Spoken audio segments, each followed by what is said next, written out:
মরলে মানুষ দাম বাড়ে তার, ওরে মরলে মানুষ দাম বাড়ে তার, বাঁচতে অবহেলা। দুনিয়ার রং বাজারে এটা কেমন খেলা দয়াল, দুনিয়ার রং বাজারে এটা কেমন খেলা, দুনিয়ার রং বাজারে এটা কেমন খেলা দয়াল, দুনিয়ার রং বাজারে এটা কেমন খেলা। ওরে মরলে মানুষ দাম বাড়ে তার, মরলে মানুষ দাম বাড়ে তার, বাঁচতে অবহেলা। দুনিয়ার রং বাজারে এটা কেমন খেলা দয়াল, দুনিয়ার রং বাজারে এটা কেমন খেলা, দুনিয়ার রং বাজারে এটা কেমন খেলা দয়াল, দুনিয়ার রং বাজারে এটা কেমন খেলা। বাঁচতে মানুষ কেউ বলে না লোকটা বড় ভালো, মরলে বলে তার মরাতে বড় ক্ষতি হলো দয়াল, বড় ক্ষতি হলো। বাঁচতে মানুষ কেউ বলে না লোকটা বড় ভালো, মরলে বলে তার মরাতে বড় ক্ষতি হলো দয়াল, বড় ক্ষতি হলো। ওরে দেখতে আসে স্বজন সুজন, ওরে দেখতে আসে স্বজন সুজন, ডুবে যখন বেলা। দুনিয়ার রং বাজারে এটা কেমন খেলা দয়াল, দুনিয়ার রং বাজারে এটা কেমন খেলা, দুনিয়ার রং বাজারে এটা কেমন খেলা দয়াল, দুনিয়ার রং বাজারে এটা কেমন খেলা। সেরা কাপড় তাও জোটে না পরি কষ্ট করে, ঈদের নামাজ হয় না পড়া, নতুন জামা পরে দয়াল, নতুন জামা পরে। সেরা কাপড় তাও জোটে না পরি কষ্ট করে, ঈদের নামাজ হয় না পড়া, নতুন জামা পরে দয়াল, নতুন জামা পরে। ওরে নতুন কাপড় জুটবে জানি, ওরে নতুন কাপড় জুটবে জানি, ফুরাইলে বেলা।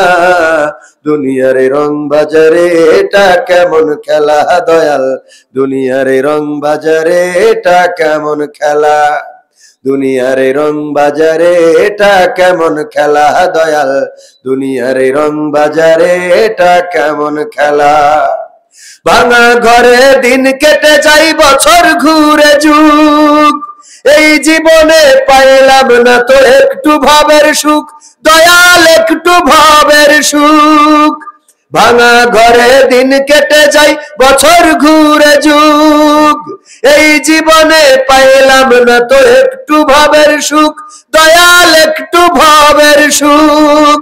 ওরে মরলে আসে ঘর বানাতে, ওরে মরলে আসে ঘর বানাতে, করে না অবহেলা। দুনিয়ার রং বাজারে এটা কেমন খেলা দয়াল, দুনিয়ার রং বাজারে এটা কেমন খেলা, দুনিয়ার রং বাজারে এটা কেমন খেলা দয়াল, দুনিয়ার রং বাজারে এটা কেমন খেলা। আর একটু জোরে বলা যাবে না? কথা যা বললাম ঠিক না ভুল বললাম? কবির বিন সামাদ ওয়াজ করতে এসেছেন, যত লোক আছে এখন ওয়াজ না করে হঠাৎ যদি মারা যান, আর মাইকে যদি ঘোষণা হয় কবির বিন সামাদ যশোর থেকে এসেছিলেন ওয়াজ শোনানোর জন্য, লোকটি মারা গেছে, বলেন লোক এর থেকে কম না বেশি হবে? আমি আরো বেশি হইলে তো আরো খুশি হতাম। তো মরে যাওয়ার পরে লোক আর বেশি এসে লাভ কি? ঠিক না? বেশি হবে না কম হবে?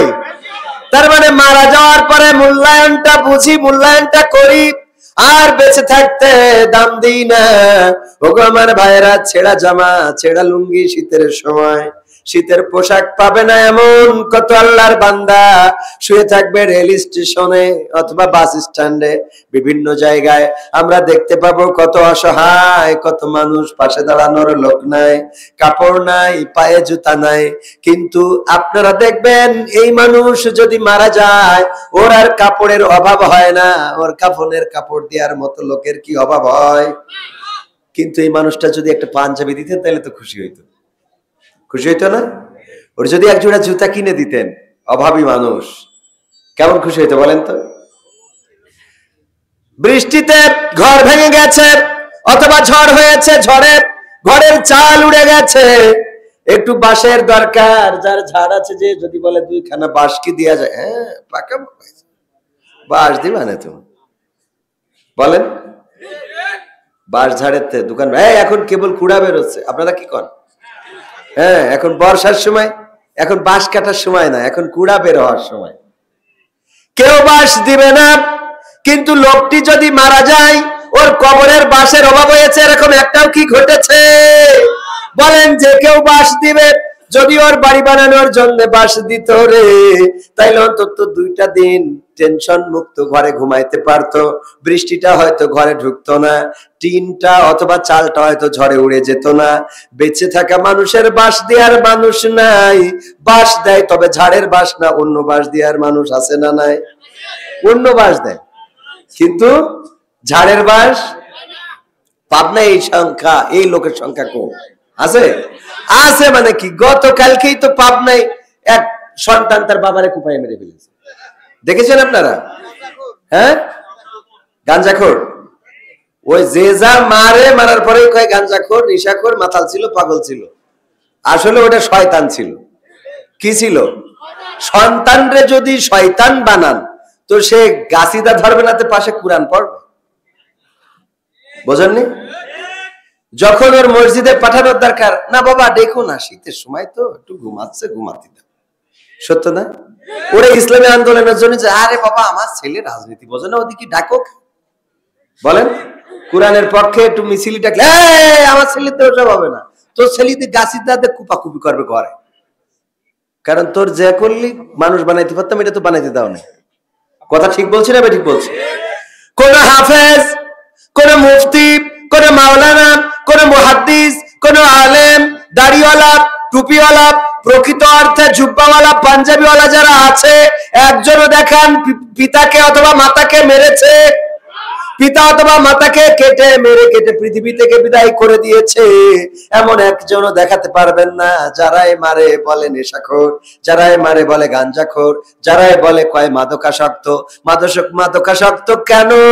কারণ ওই সন্তান রে যেই পথে দিলে মাদক ছাড়ানো যেত, যেই পথে দিলে মাদকের কাছে আসতো না, যেই পথে দিলে ফেন্সিডিল ধরতো না, যেই পথে দিলে অন্যায় করতো না, ওই পথে সন্তান রে চালাইতে দেন নাই, সন্তান রে চলতে দিয়েছেন শয়তানের পথে।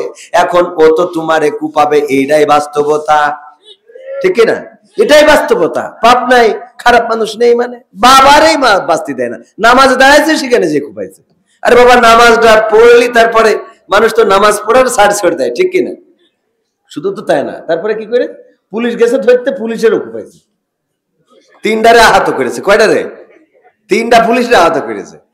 এটাও আছে পাবনাতে, আলহামদুলিল্লাহ। কয় আলহামদুলিল্লাহ, কয় নাউজুবিল্লাহ। পুলিশরাও মারিছে, বাবারও মারিছে, আলহামদুলিল্লাহ বলা যাবে? কি করেন আমার সাথে আপনারা তাল মিলাইয়েন না, আমি দূরিত্বে আইছি, কোনে কোন কথা বলে ফেলবো, আপনারা ঠিক রাখি হচ্ছে, আপনারা ঠিক রাখেন ইনশাআল্লাহ। আল্লাহ আবাদ দ্বিমুখী দাখিল মাদ্রাসার উদ্যোগে বার্ষিক ওয়াজ মাহফিলের আজকে মহিলা বৈঠক তো হয়েছেই সকালে, এখন দ্বিতীয় অধিবেশন বা সমাপনী অধিবেশন। এই অধিবেশনের সভাপতিত্ব করছেন সভাপতি কই, তাতে মনে হচ্ছে আমাদের একটা গান আছে, পরিচিত গান, গ্রামের নওজোয়ান হিন্দু মুসলমান মিলিয়া বাউলা গানার মুর্শিদি গাইতাম, হায়রে মিলিয়া বাউলা গানার মুর্শিদি গাইতাম, আগে কি সুন্দর দিন, এরম আছে না? তো এখন মনে হচ্ছে গাইতে হবে, বিএনপি জামাত সরমনা হেফাজত, বিএনপি জামাত সরমনা হেফাজত, একসাথে আমরা রাজপথে থাকতাম, হায়রে একসাথে আমরা আন্দোলন করিতাম, আগে কি সুন্দর দিন কাটাইতাম আমরা, আগে কি সুন্দর দিন কাটাইতাম, মানে আগে কি সুন্দর। এখন পাশাপাশি বসার কি কায়দা আছে বলেন? অথচ কয়দিন আগে একসাথে রাজপথে, জেলখানায়, এমনকি সালাউদ্দিন কাদের চৌধুরী আর আলী হাসান মোহাম্মদ মুজাহিদ 2জন একই দিনই ঝুলল, কত মহব্বত। আর এখন একজন আর একজনের সহ্য করতে পারতেছি না, চেয়ারের গরম, বড্ড গরম, ঠিক না ভাই? ঠিক। চেয়ারের টান খুব বড় টান, চেয়ারের আঠা কি এর ওই যে হাতি আঠা নাকি কয় সুপার গুলো, আরে সব কিসের গুলো, ও গুলো লাগে না। ভালো আঠা যদি নিতে চান তারে চেয়ারম্যান বানাই দেন, এমপি বানাই দেন, ও চেয়ারে বসবে, আঠা ছাড়বে না, ঠিক না ভাই? ঠিক। 17 বছর ধরে রাখলো, ছাড়বেই না। হ্যাঁ, 41-এর আগে তো ছাড়ার ইচ্ছাই ছিল না। আমার তো মনে হয় মালাকুল মাউত আসলেও রাজি হইতো, বলতো যে এখন না, আমার সাল আগে 41 সাল আসুক, খালি শুধু মানে তরুণ বাচ্চা কিশোর শিশু। আমার তো মনে হয় এরা শিশু কিশোর না, আল্লাহ প্রদত্ত আবাবিল, আল্লাহ প্রদত্ত আবাবিল। এই জন্য আর শেষ রক্ষা হয় নাই। তাহলে ইতিপূর্বে কত ঝড় আসলো আর গেল, কিন্তু কোনোভাবে টলাইতে পারলো না। আর এমন ঝড় বাচ্চারা তৈরি করলো, সেই ঝড়ে একেবারে হেলিকপ্টারে করে এমপিরা সব কোথায় গেল, মন্ত্রীরা সব কোথায় গেল, কোথায় কাদের কাকা, তাদের সারা দেশটা এখন লাগে ফাঁকা ফাঁকা। পালাবে না পালাবে না, যাই না তবু দেখা, পালাবে না পালাবে না, যাই না তবু দেখা, তাদের সারা দেশটা এখন লাগে ফাঁকা ফাঁকা, ওদের সারা দেশটা এখন লাগে ফাঁকা ফাঁকা। আইন মন্ত্রী আটকে গেল আইনেরই ফাঁকে, দাড়ি ছাড়া দরবেশের ভণ্ড ভণ্ড লাগে। আইন মন্ত্রী আটকে গেল আইনেরই ফাঁকে, দাড়ি ছাড়া দরবেশের ভণ্ড ভণ্ড লাগে। শুনছি কত নেতা নেত্রী খাইতেছে ভাই ডান্ডা, বিচারপতি কালামানিকের ফাটিয়েছে আন্ডা। পলকের ঝলক গেল, পলকের ঝলক গেল থামিয়ে নেটের চাকা, তাদের সারা দেশটা এখন লাগে ফাঁকা ফাঁকা, ওদের সারা দেশটা এখন লাগে ফাঁকা ফাঁকা। কই গেল সেই সংসদেতে মমতাজের গান, কোথায় গেল হযরত বলা শামীম ওসমান। মমতাজের গান কি এখন শোনা যায়? না, শোনা যায় না। আমরা এমপি মন্ত্রী, আমরা সংসদ সদস্য নির্বাচিত করে সংসদে পাঠাতাম, তারা আমাদের অধিকারের কথা বলবে, আমাদের নাগরিক অধিকারের কথা বলবে, আমাদের দুঃখ দুর্দশা তুলে ধরবে, আমাদের চাহিদা আমাদের চাওয়া পাওয়ার কথা বলবে। কিন্তু সেখানে খালি তেলবাজি তেলবাজি, কি ছিল? তেলবাজি, খালি তেলবাজি। সাংবাদিক সম্মেলন, প্রশ্ন হচ্ছে, প্রশ্ন করার জন্য বলা হচ্ছে আপনার কি প্রশ্ন? প্রশ্ন হলো, মাননীয় নেত্রী, আপনি আসলে আসার পরে আমরা এই বাংলাদেশকে পেয়েছি, বাংলাদেশে উন্নয়ন পেয়েছি, পদ্মা সেতু পেয়েছি, আপনাকে ধন্যবাদ। তো আপনার প্রশ্ন কোনটা? কয় এটা বলার জন্যই উঠছিলাম, এটাই আমার প্রশ্ন। এটা প্রশ্ন হইল? হ্যাঁ। আর একজন, আপনার কি প্রশ্ন? আপনি পারেন কিভাবে? আপনি তো ম্যাজিক ম্যান, আপনি কিভাবে পারেন এত? এই যে এত কিছু করেছেন, এটা করেছেন, ওটা করেছেন। হ্যাঁ, আপনার প্রশ্ন কি? আসলে এটাই বলার ছিল। মানে সাংবাদিকরা প্রশ্নই ভুলে যেত, এত উন্নয়ন। ঠিক না ভাই? ঠিক। সত্য বলছি না মিথ্যা বলছি? তো এখন মমতা জাপা কি আর সেই সংসদে গান গায়? গায় না। কিন্তু যাদের কণ্ঠকে বন্ধ করার জন্য ফাঁসিতে ঝুলানো হয়েছে, তাদের কণ্ঠ আজও আছে না নাই? এই কণ্ঠ ফাঁসিতে ঝুলাই বন্ধ করা যায় না। কারণ এই কণ্ঠ কোন নেত্রীর, কোন নেতার শুকরিয়া আদায় করে না, এই কণ্ঠ দিয়ে আল্লাহর শুকরিয়া আদায় করা হয়। বলেন ঠিক কিনা? যেই কণ্ঠ আল্লাহর জন্য নিবেদিত হয়, সেই কণ্ঠ ফাঁসির রশিতে ঝুলাইও বন্ধ করা যায় না। যায়, অথচ কিছুই হয়নি, একটাও নাই, কিছুই বলা হয়নি। আছে একটাও? আমাদের যে জুলুম নির্যাতন হয়েছে, যদি এই হইতো তাইলে তাদের তো আল্লাহ জানে। হ্যাঁ, হয়েছে না হয় নাই? এই পাবনার সন্তান পৃথিবীর এশিয়া মহাদেশের বৃহত্তম সংগঠনের, যেহেতু এখানে নাম আছে বললে তার অসুবিধা নেই, জামাত ইসলামেরও নাম আছে, বিএনপিরও নাম আছে, দুইটার কথাই কব, সমস্যা আছে? যেহেতু এতদিন এনাদের পোস্টারে নাম 17 বছর দেখা যায় না, গেছে না, তো এখন এই পাবনার সন্তানকে ঝুলিয়ে দেয়া হলো। একজন ন্যাশনাল নয়, ইন্টারন্যাশনাল ব্যক্তিত্ব, এবং এশিয়া মহাদেশের অন্যতম সেরা ইসলামী সংগঠন যেটা, সেটার আমির যিনি, একটা দলীয় প্রধানকে এভাবে ঝুলানো যায় বা ঝুলাবেন, এটা শয়তানও মনে হয় বিশ্বাস করে না, শয়তানও কল্পনা করতে পারে না। এই জন্যে মাথায় রাখতে হবে যে ঐক্য যদি না থাকে তাহলে মাথার পরে কিন্তু আবার হুতুম পেচারা বসে যাবে। আপনি মনে করছেন যে না সরে গেছে চেয়ার, এখন চেয়ারের বাড়াবাড়ি, ওইটা হবে ওই যে স্বর্ণের একটা গল্প আপনারা জানেন না, যে স্বর্ণ পাইলো তিনজন সফরে যাইতে, যে একজন এই তিনজন কে নেবে স্বর্ণ, এই নিয়ে তিনজনে ভাগাভাগি, দুইজন যুক্তি করলো ওরে খাবার কিনতে পাঠাও, আসার পরে ওরে মেরে ফেলবো, ফেলে আমরা দুইজন ভাগ করে নেব। আর ও যে চিন্তা করলো যে স্বর্ণ যেহেতু পাওয়া গেছে, আমি এই খাবারে যদি বিষ মাখায় নিয়ে যাই তাইলে কি হবে, ওই দুইজন খাবে মরে যাবে, স্বর্ণটা আমি পাবো। এই যে ওরা আসলো, ওই ব্যক্তি বাজার থেকে খাবার নিয়ে আসলো, মেরে ফেললো, জানার সুযোগ হলো না যে এতে বিষ আছে। এরা তাড়াতাড়ি করে কি করলো, যে স্বর্ণ যেহেতু পাইছি খেয়ে নাও, খাওয়ার পরে দুইজনে মরে গেল স্বর্ণের জায়গায়। তো জাগার গুটি যেন জাগায় না থাকে, এটা খেয়াল রাখার দরকার আছে না নাই? জাগার গুটি চেয়ার নিয়ে টানাটানি, এনসিপি একদিকে টানে, জামাত, হেফাজত, বিএনপি, ওলামা লীগ, ওলামা দল, যা কিছু টানাটানি করতে করতে দেখা গেল আবার গুটি জাগায়। এটা করতে দেওয়া যাবে? সুতরাং সচেতন হওয়ার দরকার আছে না নাই? আজকে মনোনয়নকে কেন্দ্র করে বিএনপির একজন নেতা পায় নাই, সীতাকুণ্ডে পুরো রাস্তা ব্লক করে দেওয়া হয়েছে। আচ্ছা, মনোনয়ন কি সরকার দিয়েছে?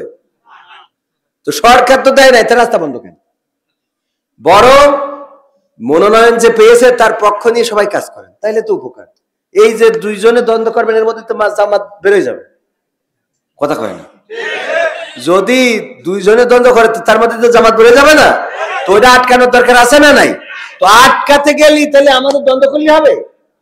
হ্যাঁ, এই জন্যই ওই হারার কারণ খুঁজে পায় না, চাকসু জাকসু তারপরে রাখসু, সব হারার কারণ খুঁজে পায় না। কারণ তো এটা, তোমরা ফাটাফাটি করবে, এর মধ্যে আমরা গোল দিয়ে বসে ইনশাআল্লাহ। এটা মাথায় রাখতে হবে। ওই আমার আব্বা একটা উদাহরণ দিত, পাখিদের রাজা নির্বাচন হবে, পাখিদের রাজা নির্বাচন হবে। তো এটা কি করে নির্বাচিত হবে? তো বললো যে আমাদের ভাইজানের বাড়ির ওখানে ওই যে তখন মেশিন চলতো, পুরা মোবিল, চেনেন তো? পুরা মোবিল ভাড়ের মধ্যে, ভাড় বলে মাটির কলস, এটার মধ্যে রেখে দিত। তো বললো অমুকির বাড়ির বা গোয়াল ঘরে ওই ভাড় আছে, ভাড়ের মধ্যে পুরা মোবিল আছে, যে শুক্রবারে সকালে যে প্রথমে ওখান থেকে ডুব দিয়ে উঠবে সেই পাখির রাজা। এ তো ভালো একটা তাল।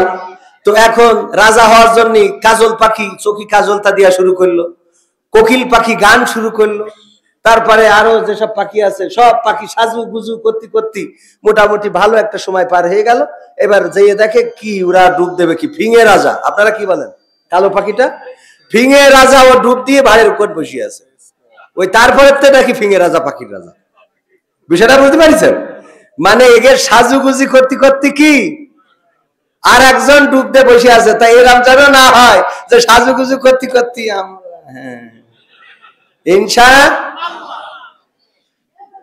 তারপরে কি বলছিলাম, ওই যে সংসদে কোথায় গেল মমতাজের গান, কোথায় গেল হযরত বলা স্বামী ওসমান, ইনু মেনন দীপু মনি আছে কারাগারে, পাপ করিলেও পাপ কখনো ছাড়ে কি আর তারে। কোথায় গেল স্পিকারের, কোথায় গেল স্পিকারের দৃষ্টি আঁকা বাঁকা, তাদের সারা দেশটা এখন লাগে ফাঁকা ফাঁকা, ওদের সারা দেশটা এখন লাগে ফাঁকা ফাঁকা। কোথায় গেল আরাফাত আর ব্যারিস্টার সুমন, কথা বলার সময় তারা করেনি ওজন। মুরগি কবির খাইছে ধরা, জাফর কোথায় আছে, গোপনে কি সেও গেল মোদি দাদুর কাছে। কোথায় গেল সালামের, কোথায় গেল সালামের কারি কারি টাকা, তাদের সারা দেশটা এখন লাগে ফাঁকা। লাগে না? লাগে না? এখন ফাঁকা ফাঁকা লাগে। এখন আর কিছু হইলেই বলে না এটা জামাত বিএনপির কাজ। এখন আর এটা শোনা যায়? এখন আর এটা শোনা যায় না। কিছু হইলেই চাপিয়ে দেয়া, কিছু হইলেই দোষ দেয়া, কিছু হইলেই ঘটনাটা ঘুরিয়ে দেয়া। এটা অবস্থা এমন দাঁড়িয়েছিল। ওই যে এক বল্টুর গল্প আপনারা জানেন, সীমান্তের কাছে বাড়ি, বল্টু সাইকেলে করে বাস্তায় কি যেন নিয়ে আসছে। বললো বল্টু, প্রশাসনের লোক ধরে বলছে বল্টু সাইকেলেই বাস্তায় কি? স্যার বাস্তায় বালু। সত্যি বালু? হ্যাঁ স্যার বালু। স্যার কই খোল? মুখ খুলে দেখে বালু। বললো বালু কেন পাচার করো? বর্ডার দিয়ে তো মানুষ কত কি পাচার করে, তুমি সাইকেলে করে বালু পাচার করো, যাও ছেড়ে দিলাম। এরপরে দ্বিতীয় দিন আবার ধরেছে সাইকেলের বস্তা, এটা কি? স্যার বালু। স্যার বালু কেন নিয়ে যাও? স্যার নিয়ে যাই। স্যার কি করবো? বালু নিয়ে যায়। আচ্ছা ঠিক আছে, চেক করে দেখি, দেখে বালু ছেড়ে দিয়েছে। তৃতীয় দিন আবার ধরেছে সাইকেলে, কি? বালু। স্যার এই বালু প্রতিদিন বর্ডার দিয়ে কেউ ভারতের বর্ডার থেকে বালু পাচার করে? তোর এই বালুর মধ্যে নিশ্চয় কিছু আছে। বালু পাঠাইছে ঢাকায় চেক করার জন্য, চেক করে দেখে যে না, বালুর মধ্যে আসলে কিছু নেই, বালুই। তো আপনাদের এই বেড়াউলিয়া বাজারে বল্টুর সাথে পুলিশের দেখা, বলছে এই শোন, এই যে বর্ডার দিয়ে প্রতিদিন সাইকেলে তুই যে বালু পাচার করিস, এ বালুতি তো কিছু খুঁজে পেলাম না, তাই এ বালু তোর সাইকেলে করে পাচার করতে হয় কেন? বললো স্যার আসলে সত্যি কথা বলবো আপনার সাথে। বল। স্যার আমি আসলে সাইকেলে করি, বালু পাচার করিনি, আমি মূলত ওই সাইকেলটা পাচার করি। কি পাচার করে? আর পড়ে পড়ে চেক করে কি?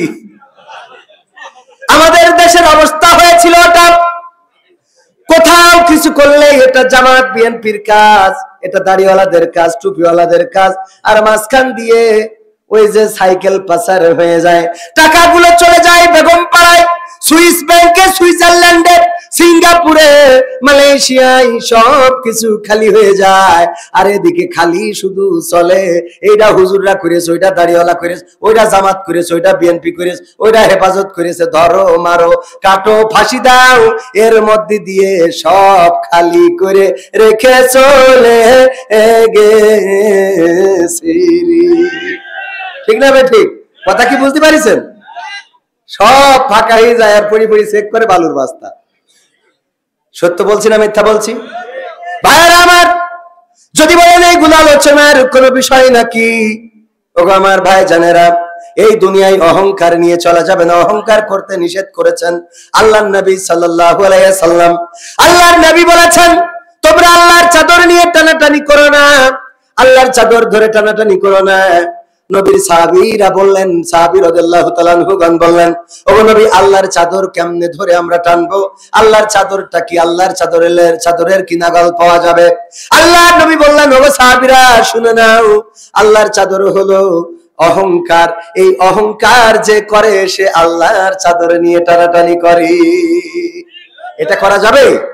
আল্লাহর চাদর নিয়ে কেমন টানাটানি করেছে! ক্ষমতা ছাড়বেন না, ক্ষমতা থেকে যাবেন না, পালাবেন না, অমুক পালাই না, তমুক পালাই না, আমরা পালাবো না, প্রয়োজন হলে ফখরুলের বাসায় গিয়ে উঠব। হ্যাঁ বলেছেন না? অহংকার করা যাবে না, পালানো লাগতেও পারে। আর যারা অন্য আল্লাহর পথের বাইরে চলে ওদের পালানো হয়, কিন্তু আল্লাহর পথে যারা চলে তারা পালায় না, তারা হিজরত করে। আমরা পালাইলেও সওয়াব, আমরা পালাইলেও কি নিয়ামত আল্লাহ আমাদের দিয়েছেন। আমরা একজন ইমানদার ঘুমাইলেও সওয়াব, খাইলেও সওয়াব, খাওয়াইলেও সওয়াব। সুবহানাল্লাহ বলবেন। আর যারা জালিম ওদের জন্য এই লাঞ্ছনার জীবন, গঞ্জনার জীবন। মক্কায় গেলে নবীকে যেমন পাওয়া যায় না, তেমন আবু জাহেল কেউ পাওয়া যায় না, কিন্তু নবীর অস্তিত্ব টের পাওয়া যায়। আর আবু জাহেলের বাড়িতে পায়খানা করা যায়। ঠিক না ভাই? ঠিক। আল্লাহ রাব্বুল আলামিন এভাবেই নিদর্শন দিয়ে রেখেছেন। আপনি অহংকার করবেন, মুসার ইতিহাসও আছে, ফিরাউনের ইতিহাস আছে না নাই? ফিরাউনের ইতিহাস আছে, মুসার ইতিহাসও আছে। এই জমিনে ফিরাউনের কথা কেউ স্মরণ করে না, ফিরাউনের জন্য কেউ চোখের পানি ফেলে না, ফিরাউনকে নিয়ে কেউ ভালো কথা বলে না, এমনকি কারো সন্তানের নাম মনের শখেও ফিরাউন রাখে নাই। অথচ ফিরাউন কিন্তু খারাপ ছিল না। আবার এটা কাটিং করে ইউটিউবাররা চাইলে সমস্যা, বলবে দেখেন কবির হুজুর বলেছে ফিরাউন খারাপ ছিল না। ফারাও বা ফেরাউন এটা ছিল মিশরের একটা উপাধি। মিশরের রাজার বা রাজাদের যে প্রধান হতো, যে রাজা হতো, তাকে ফারাও বা ফেরাউন বলা হতো। তো এই ফেরাউনদের মধ্যে অনেক ফেরাউনই ছিল ভালো। ইউসুফ আলাইহিস সালামের সময়ও কিন্তু ফেরাউন ছিল, এবং তার আন্ডারে ইউসুফ আলাইহিস সালাম খাদ্যমন্ত্রী হয়েছিলেন। কিন্তু সেই ফেরাউন আর এই ফেরাউনের মধ্যে একটু পার্থক্য আছে, লিগ আছে অনেক, কিন্তু তাবলিগ এক জিনিস, আবার বোঝেননি? এরা বুঝে নিতে হবে আর কি। তো যাই হোক, ফেরাউনকে তারপরেও এই ফেরাউন দেখেন কত নাম মানুষ রাখে, যার সালমান শাহ ভাল লাগে ও ছেলে হলির পর সালমান শাহ নাম দিতে। আরে বাহ, হ্যাঁ, সিয়ারার দিক তাকায় না জানো, নাম ছেলের নাম রেখে সালমান শাহ, আছে না নাই? কারণ ও সালমান শাহ সিনেমা দেখতো। তো এই ফেরাউন শখ করেও কেউ নাম রাখে নাই, নমরুদ শখ করে কেউ নাম রাখে নাই। তাদের ইতিহাসও আছে, আর নবী আলাইহিস সালামের ইতিহাসও আছে। এই জমিনে যারা অন্যায় করবে, অনাচার করবে, পাপাচার করবে, কদাচার করবে, জুলুম করবে, আল্লাহ রাব্বুল আলামিন তাদেরকে অপদস্থ করবেন। আর যারা এই জমিনে ভালোর পথে, আলোর পথে, কল্যাণের পথে চলবে, আল্লাহ তাদেরকেও পরীক্ষা করবেন। ওয়ালা নাবলুওয়ান্নাকুম বিশাইয়্যিম মিনাল খাউফি ওয়াল জুই ওয়া নাকসিম মিনাল আমওয়ালি ওয়াল আনফুসি ওয়াস সামারাত ওয়া বাশশিরিস সাবিরিন। আমার আল্লাহ বলছেন, আমি তোমাদেরকে পরীক্ষা করব, আমি তোমাদের ভয় ভীতি, ক্ষুধা, দারিদ্র, তোমাদের মাল সম্পত্তির ক্ষতি সাধন করে আমি তোমাদের পরীক্ষা করব। আমি দেখতে চাই এই পরীক্ষায় কারা ধৈর্য ধারণ করে। আমাদের এই পরীক্ষায় ধৈর্য ধারণের ফল আমরা পাইছি না পাই নাই? আমরা ধৈর্য ধারণ করেছি। আমরা এই দেশ থেকে পালাই নাই, এই দেশের ভূখণ্ড থেকে যাই নাই, বরং আমাদের যারা নেতা ছিল, যারা আল্লাহর পথের প্রতীক ছিল, তারা মামলা খাওয়ার পরেও বিদেশ থেকে এই দেশে এসেছে, এই দেশের বুকে এসেছে, নিজেরা নিজেদের নিবেদিত প্রাণ হিসেবে নিজেদের জীবনের সর্বোচ্চ নজরানা দিয়েছেন, জীবন বিলিয়ে দিয়েছেন, শহীদ হয়েছেন। আর তার জন্য এখন বাংলাদেশে যেন একটাই গণজোয়ার উঠেছে, আগামীর দেশ হবে কোরআনের দেশ, আগামীর দিন হবে কোরআনের দিন, আগামীর দেশ হবে কোরআনের দেশ। এখন লোকজনে বলে সব দল দেখা শেষ, আগামীর বাংলাদেশ দাড়ি টুপির বাংলাদেশ। ঠিক না? ঠিক বলে না? বলে না? আরে বাবা, সেদিন দাঁড়িয়ে রয়েছি, দেখি এক ভ্যানওয়ালা যাচ্ছে, ভ্যানে তার যাত্রীকে বুঝাচ্ছে যে আগামী দিন কারে ভোট দিতে হবে। আমি আমাদের বিশহরী রোডে সেখানে একটা অ্যাডভাইস করার জন্য গেছি, ক্যামেরা রেডি করে, খালি ভ্যান আসে যায়, কথা বলা হয় না। তো ভ্যানওয়ালা বুঝাচ্ছে, কোন দলের কথা বুঝাচ্ছে ওটা ওয়াজের স্টেজে না বলি, কারণ এটা তো ওয়াজ, সবার ওয়াজ, ঠিক কিনা? কিন্তু ভ্যানওয়ালাও বুঝাচ্ছে যে কোন জায়গায় মারতে হবে। চিন্তা করতে পারেন পরিবর্তন কিভাবে আসছে? আল্লাহ পরিবর্তন করে দিবেন, কারণ যেই জমিনে আল্লাহর বান্দাদের, প্রিয় বান্দাদের রক্ত পড়ে, সেই জমিনে আল্লাহর কোরআন কায়েম হয়ে যায়। বলেন সুবহানাল্লাহ। আল্লাহর জমিন উর্বর হয়, রক্ত দিয়ে উর্বর হয়। ইতিপূর্বেও যারা রক্ত দিয়েছে, বদরের প্রান্তরে রক্ত দিয়েছে, উহুদের ময়দানে রক্ত দিয়েছে, আর এই রক্তের বিনিময়ে আল্লাহ রাব্বুল আলামিন একের পর এক মাত্র 10টা বছরে আল্লাহর নবী সাল্লাল্লাহু আলাইহি সাল্লাম মদিনা রাষ্ট্র কায়েম করেছেন, এবং এই মদিনার ইসলামকে গোটা বিশ্বব্যাপী ছড়িয়ে দিয়েছেন। বলেন ঠিক কিনা? রক্ত দিয়েছিল কারা? রক্ত দিয়েছে আল্লাহর নবীর সাহাবী রাদিয়াল্লাহু তাআলা আনহুগণ। বদরের প্রান্তরে শহীদ হয়েছেন, উহুদের ময়দানে শহীদ হয়েছেন।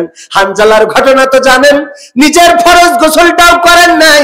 হানজালা রাদিয়াল্লাহু তাআলা আনহু যখন শুনলেন আল্লাহর নবী শহীদ হয়েছেন, তাড়াতাড়ি করে উঠলেন, স্ত্রীকে বললেন, ওগো স্ত্রী, আর গোসল করার সময় নাই, তাড়াতাড়ি করে তরবারিটা দাও, যুদ্ধের ময়দানে যেতে হবে, আমার নবী শহীদ হয়েছেন।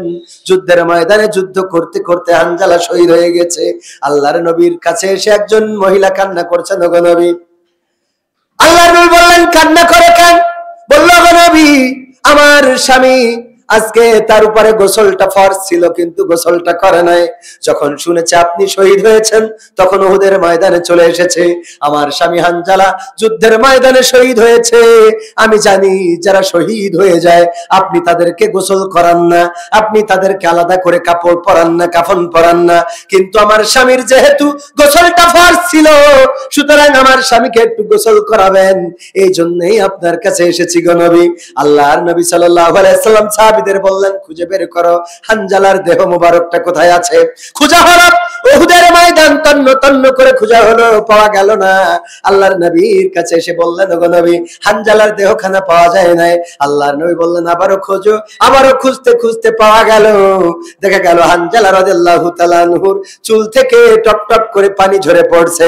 আল্লাহর নবীর কাছে এসে বলা হলো, ওগো নবী, হানজালার লাশটা পাওয়া গেছে, কিন্তু হানজালার চুল থেকে টপ টপ করে পানি পড়ে। আল্লাহর নবী বললেন, ওগো আমার সাহাবীরা শুনে নাও, ফেরেশতা জিবরাইল জানিয়ে দিয়েছে যে হানজালা আজকে যুদ্ধের ময়দানে নবীর ইজ্জত রাখার জন্য, ইসলামের ইজ্জত রাখার জন্য ফরজ গোসলটাও না করে যুদ্ধের ময়দানে এসেছে। আল্লাহ রাব্বুল আলামিন ফেরেশতাদের মাধ্যমে তার লাশটা আরশ আজিমে নিয়ে গোসল করে পাঠিয়ে দিয়েছেন। বলেন সুবহানাল্লাহ। রক্ত ঝরিয়েছেন আবু যর গিফারি রাদিয়াল্লাহু তাআলা আনহু। মক্কায় গিয়েছিলেন দিনের দাওয়াত কবুল করার জন্য। মক্কায় যাওয়ার পরে গিফার গোত্রের লোক দিন কবুল করলেন। আল্লাহর নবী বললেন, গোপনে চলে যাও, মক্কা থেকে বের হয়ে যাও, কাউকে জানাবা না তুমি ইসলাম কবুল করেছো, এটা কাউকে বলবা না, কারোর সাথে যেন এটা প্রকাশ করবা না। হ্যাঁ, আবু যর গিফারি রাদিয়াল্লাহু তাআলা আনহু ইসলাম কবুল করার পরে ঈমানি তেজ এত বেড়ে গেল, চিন্তা করলো এটা না বলে কেমন করে আমার গোত্রের কাছে ফিরে যায়। কাবার চত্বরে এসে বলল, ওগো মক্কাবাসী শুনে নাও, আমি ইসলাম কবুল করেছি, আমি ঘোষণা দিচ্ছি, লা ইলাহা ইল্লাল্লাহু মুহাম্মাদুর রাসূলুল্লাহ। সবাই পড়েন, লা ইলাহা ইল্লাল্লাহ, লা ইলাহা ইল্লাল্লাহ, লা ইলাহা ইল্লাল্লাহু মুহাম্মাদুর রাসূলুল্লাহ সাল্লাল্লাহু। আল্লাহর নবী বললেন, ঘোষণা দিবা না? আবু যর গিফারি মক্কায় কাবার চত্বরে এসে যখন ঘোষণা দিলেন, আমি কালেমা পড়ে মুসলমান হয়েছি, আমি এক আল্লাহর পরে ঈমান এনেছি এবং রাসূলের পরে ঈমান এনেছি, এটা বলার পরে কাফেররা হিংস্র পাখির মতো হামলে পড়ল আবু যর গিফারির উপরে। তাকে মারতে মারতে রক্তাক্ত করে ফেললো, কাবার চত্বর রক্তে ভেসে গেল। কেউ একজন বলল, তোমরা যাকে মারছো জানো নাকি সে গিফার গোত্রের লোক? আমরা যখন ব্যবসা বাণিজ্য করি, ওই গিফার গোত্রের ওই বাড়ির সামনে দিয়ে আমাদের রাস্তা আসা যাওয়া করা লাগে, যদি লোকটি মারা যায় তাইলে কিন্তু ব্যবসার কপালে আগুন লাগবে। এটা বলার পরে তার কোন রকম বাঁচিয়ে রাখলো, আল্লাহর নবীর কাছে ফিরে গেল। আল্লাহর নবী বললেন, ওগো গিফারি, তোমাকে তো নিষেধ করলাম, তুমি কেন আবার ঘোষণা দিলে? আবু যর গিফারি বলল, গো নবী, কালেমা গ্রহণ করেছি, কালেমা পড়েছি, মানে এনেছি আল্লাহর পরে, বাতিলের রক্ত চক্ষুকে উপেক্ষা করি নাই, বরং এটা প্রকাশ না করা পর্যন্ত আত্মার শান্তি খুঁজে পাচ্ছিলাম না। আল্লাহু আকবার। আত্মার শান্তি পাচ্ছিলাম না নবী, আমি এটা ঘোষণা না দেয়া পর্যন্ত। আল্লাহর নবীর মাথা কাটতে গেল আবু বকর ওমর রাদিয়াল্লাহু তাআলা আনহু, মাথা কাটতে যে হেদায়েত তো হলোই, শুধু হলো না, তরবারি নিয়ে বলতেছে, ওগো নবী, যেই মক্কায় কাবায় আজ পর্যন্ত প্রকাশ্যে নামাজ আদায় করতে দেয় নাই, আমি এই পাশে কি যুদ্ধ লেগেছে? এই পাশে যুদ্ধ লেগেছে। এরা কারা? কোত্থেকে আসে এরা? হ্যাঁ, এনে যুদ্ধ শুরু হয়েছে। এনে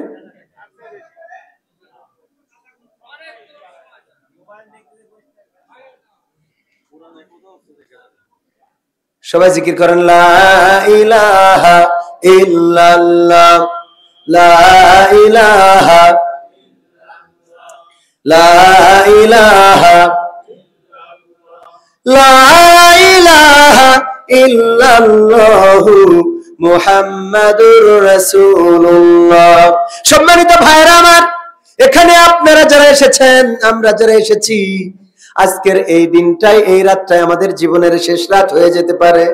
আল্লাহ যদি চান তাইলে কালকে সকাল হবে, ফজর হবে, আর আল্লাহ যদি না চান তাইলে আমাদের কবরে যাওয়া লাগবে। বলেন ঠিক কিনা? আল্লাহ চাইলে ফজর, না চাইলে রংধরা শের দিন ছিল আমার একদিন, রংধরা শের দিন ছিল আমার একদিন, 12 ঘন্টা বেলায় আমার সন্ধ্যা হইল, পাখি উড়ে যাওয়ার বুঝি সময় হলো, পাখি উড়ে যাওয়ার বুঝি সময় হলো, পাখি উড়ে যাওয়ার বুঝি সময় হলো রে, পাখি উড়ে যাওয়ার বুঝি সময় হলো। শরীরে চামড়া ছিল টান, মিষ্টি সুরে গাইতাম গান, গলার আওয়াজ আমার কত দূরে যাইতো,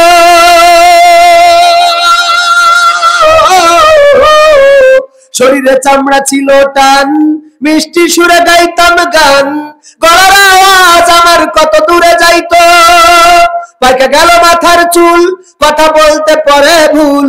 পাইকা গেল মাথার চুল, কথা বলতে পরে ভুল। চোখে দেখি গন্ডগোল, দন্ত নড়িল। পাখি উড়ে যাওয়ার বুঝি সময় হলো, পাখি উড়ে যাওয়ার বুঝি সময় হলো। পাখি উড়ে যাওয়ার বুঝি সময় হলো, পাখি উড়ে যাওয়ার বুঝি সময় হলো। ঘন ঘন আসে দম, কানেতে শুনি কম, পিছে পিছে চম আমার ঘুরতে লাগিল।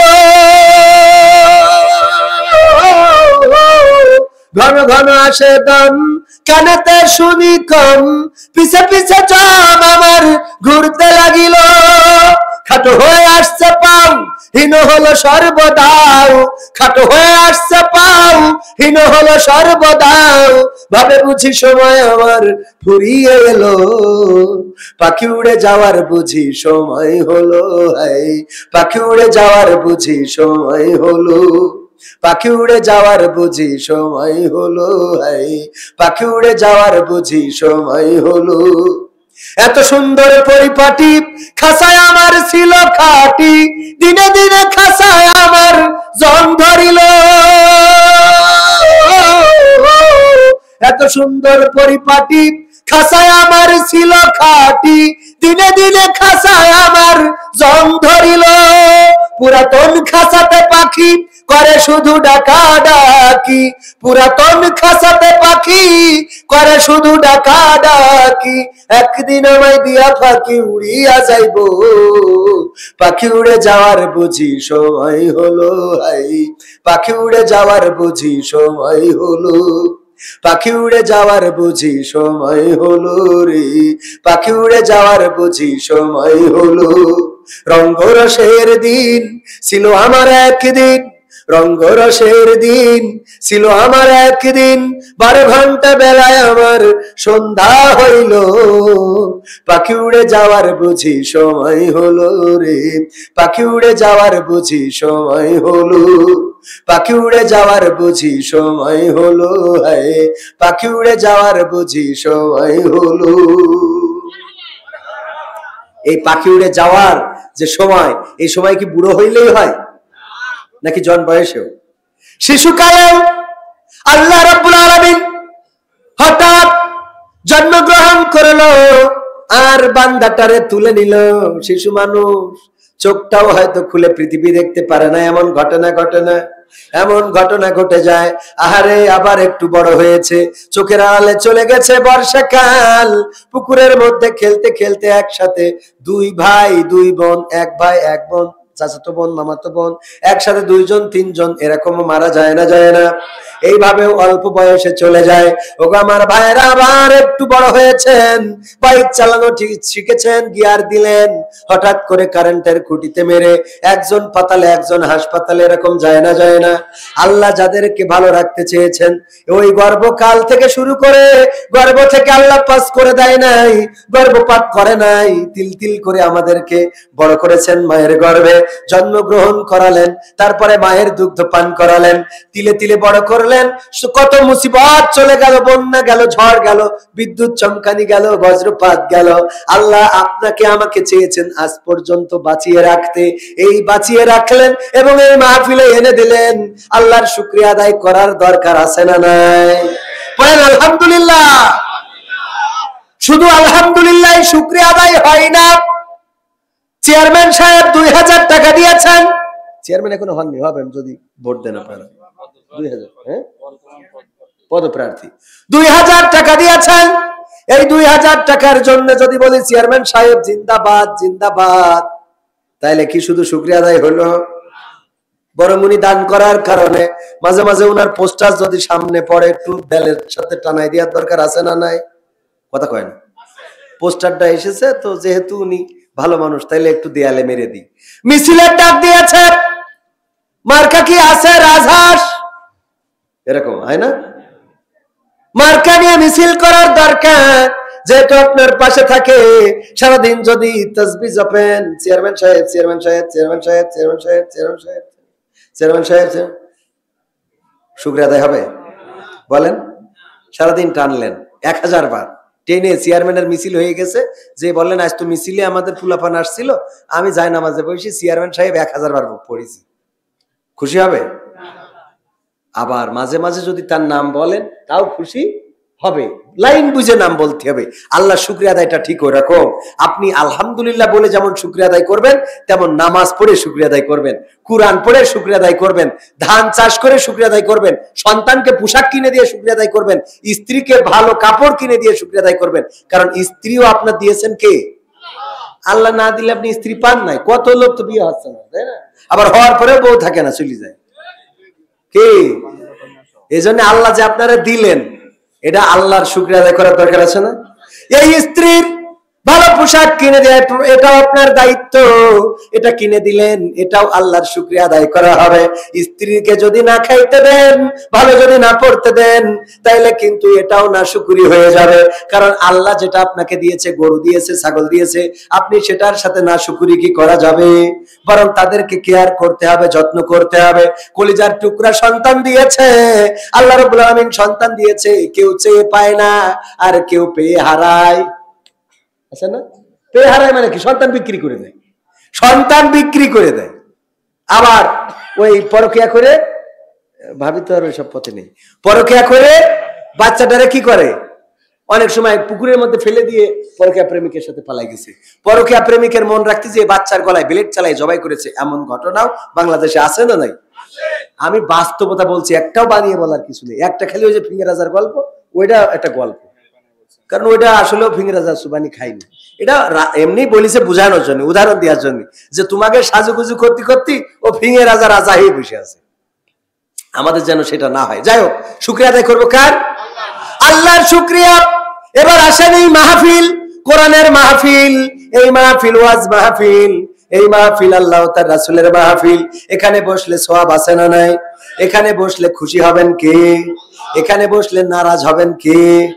আপনি যদি এখানে বসেন আল্লাহ খুশি হবেন, শুকরিয়া আদায় করা হলো। আল্লাহ তোমার কোরআনের মাজলিস ডেকেছিল, আমরা গিয়েছিলাম, বসেছিলাম, শুনেছিলাম এবং জেনেছিলাম, মেনেছিলাম। ও আল্লাহ, তুমি দয়া করে আমাদের এই শোনা জানা কবুল করে নাও। বলছিলাম এটাই আমাদের জীবনের শেষ রাত হয়ে যেতে পারে, কবির বিন সামাদ আবার ফিরে যাবে যশোরের, কোনো গ্যারান্টি কি আছে? আপনারা আল্লাহ না করুন যদি মারা যায়, আপনারা সবাই কালকে হঠাৎ বলবেন আরে কালকেই ওয়াজ করে গেল, আজ মানে মনে হবে যে ও মারা যাওয়ার কথা না, এরকম না? মানে আপনাদের মনে হয় যে ও তো মারা যাবে, আল্লাহ গতকাল যে দেখলাম ওয়াজ করলো, হ্যাঁ মানে ও মারা যাবে কেন, এরকম না কথাটা? এরকম অনেকেই বলে নিশ্চিত ভবিষ্যৎ গড়তে হবে। আমি বলি নিশ্চিত ভবিষ্যৎ যদি কেউ গড়তে চাও, তাহলে নিশ্চিত ভবিষ্যৎটা হলো মৃত্যু। বোঝেননি? নিশ্চিত ভবিষ্যৎ, অনেকেই বলে তোমার ভবিষ্যৎ তো দেখি অন্ধকার, ভবিষ্যৎটা ভালো করো। এই ভবিষ্যৎটা হলো কোনোভাবে আপনি নিশ্চিত ভবিষ্যৎ বলে কিছু নেই, একটা ছাড়া, অনলি একটা, সেটা কি? মৃত্যুর বাইরে নিশ্চিত ভবিষ্যৎ কিছু আছে? ঘর করছেন, পুতা হয়ে গেছে, হঠাৎ স্টক করেছেন, এরকম হয় না? ফ্লাইট 1 বছর ধরে ঘুরতেছেন, ইটালি যাবেন, সব লাইন ঘাট মানে ক্লিয়ার হয়ে গেছে, মসজিদে দোয়া নেছেন, এইবার রওনা দিয়েছেন, ঢাকায় যাবেন, হঠাৎ করে যেই বাসে চড়িয়েছেন ওইটা মারি দিয়েছে তাল গাছ, মরবে না মরবে না, যার ফ্লাইট কালকে ওইটা খাইতেই গেছে। এই হয় না? হয় না? 1 বছর ধরে ইটালির জন্য ঘুরে যেদিন হয়, আবার 13 বছর মালয়েশিয়ায় অথবা প্রবাসে বাংলাদেশে আসছে বেড়ানোর জন্য, স্ত্রী সন্তান নিয়ে একটু আনন্দ করবে খুশিতে, 13 বছর পরে এয়ারপোর্টে এসে বাংলাদেশ দেখে স্টক করে, উন্নয়ন দেখে স্টক করে। এই সত্য বলছি না মিথ্যা বলছি? দেখেছেন না দেখেন নাই? এরকম ঘটনা চোখে পড়ে না? পড়ে না? দেখেন 13 বছর বিদেশ থাকলো, যেদিন বাড়ি আর ওই দিন খায়। এটা করেন কে? আল্লাহ আপনাকে ওইভাবে রেখেছেন। আমাদের জীবনে এটা হতে পারে, সুতরাং কি করতে হবে? আল্লাহ বললেন ইয়া আইয়ুহাল্লাযীনা আমানুত্তাকুল্লাহ হাক্কা তুকাতিহি ওয়া লা তামুতুন্না ইল্লা ওয়া আনতুম মুসলিমুন। আল্লাহ বললেন ওগো ঈমানদারেরা শোনো, তোমরা আল্লাহকে ভয় করো যেমন করে ভয় করা উচিত, আর ততক্ষণ পর্যন্ত মৃত্যুবরণ করো না যতক্ষণ পর্যন্ত না পূর্ণ আত্মসমর্পণকারী হতে পারো। এবার আসেন আত্মসমর্পণের জায়গায় চলে যায়। আমি কোরআনের সূরা আল আনামের সম্ভবত 162 নম্বর আয়াত তেলাওয়াত করেছি, মনে আছে আপনাদের? ইন্না সলাতি, আল্লাহ প্রথমে বলেছেন কুল, আল্লাহ নবীকে বলছেন বলো, ইন্না সলাতি ওয়া নুসুকি ওয়া মাহইয়ায়া ওয়া মামাতি লিল্লাহি রাব্বিল আলামিন। বলো নিশ্চয় আমার সালাত, আমার কুরবানি, আমার জীবন, আমার মরণ সবকিছু কার জন্য? আল্লাহ নবীকে আল্লাহ বলতে বললেন। নবীর যদি এটা বলা লাগে তা নবীর উম্মতদের বলা লাগবে না? মানে নবী সাল্লাল্লাহু আলাইহি সাল্লামের যদি বলা হয় যে বলো নিশ্চয় আমার সালাত, আমার কুরবানি, আমার জীবন, আমার মরণ সব আল্লাহর জন্য, তাহলে তো আমাদের তো আরো বেশি করে বলা দরকার। কথা বুঝেছেন কিনা? মাঝে মাঝে আমাকে অনেকেই প্রশ্ন করে, হুজুর আপনি এই যে ওয়াজ করে টাকা নেন, ভালোই তো নেন, এই টাকার কি পরকালে হিসেব দিতে হবে না? এটা ভালো যৌক্তিক প্রশ্ন। তাই বলে আমি তো আসলে অত বড় হুজুর না, আমার থেকে বড় হুজুর যেগুলো, এগুলোরও আমি দাওয়াত দিতে যেয়ে বা আমাদের প্রোগ্রামে আনতে যেয়ে দেখি আমি জানি এর থেকে আরো ডবল নেয়, আরো বড় হুজুর গুলো। তো আল্লাহ মাফ করুন, আল্লাহ মাফ করুন, আমি বলে নিচ্ছি এটা আল্লাহ যেন আমাকে মাফ করেন। আমি এটা যুক্তির খাতিরে বললেও হয়তো বলা ঠিক হবে না, কিন্তু বলেই ফেলি যে এই হুজুর গুলো যদি দেখি যে জাহান্নামে চলে গেছে, তা আমি আস্তে করে কোনো কথা ছাড়াই দৌড় দিয়ে যাই বসে থাকতে, তাছাড়া কোনো রাস্তা নেই। কারণ ওনারা যদি ধরা খেয়ে যায় তা আমি আর আমার দেয়ার হবে না, আমি এমনি বিনা বিচারে এমনি যেতে আগে বসে থাকতে। আর ওরা যদি পার পায় আমার থেকে ডবল নিয়ে, তাহলে মনে হয় আমার একটু আশা রাখা জাতি। বোঝেন কথা কি খারাপ? যদিও এটা বলা উচিত না, যদিও এটা বলা উচিত না, তো সেইটাই বলছিলাম যে আমরা আল্লাহ নবী সাল্লাল্লাহু আলাইহি সাল্লাম তাকে যদি আল্লাহ রাব্বুল আলামিন, তিনাকে যদি আল্লাহ রাব্বুল আলামিন বলেন যে বলো নিশ্চয় আমার সালাত, আমার কুরবানি, আমার জীবন, আমার মরণ বিশ্ব প্রতিপালক আল্লাহর জন্য, তো এই কথা আমাদের কত বলতে হবে। আল্লাহর নবী সাল্লাল্লাহু আলাইহি সাল্লাম কেমন করে নিজেকে উৎসর্গ করেছেন। নবুয়ত পাওয়ার আগে খাদিজা রাদিয়াল্লাহু তাআলা আনহার সম্পদ সব নিলেন নবী সাল্লাল্লাহু আলাইহি সাল্লাম, নিয়ে নেন নাই, খাদিজা রাদিয়াল্লাহু তাআলা আনহা নিজেই লিখে দিয়েছেন। কেন লিখে দিলেন?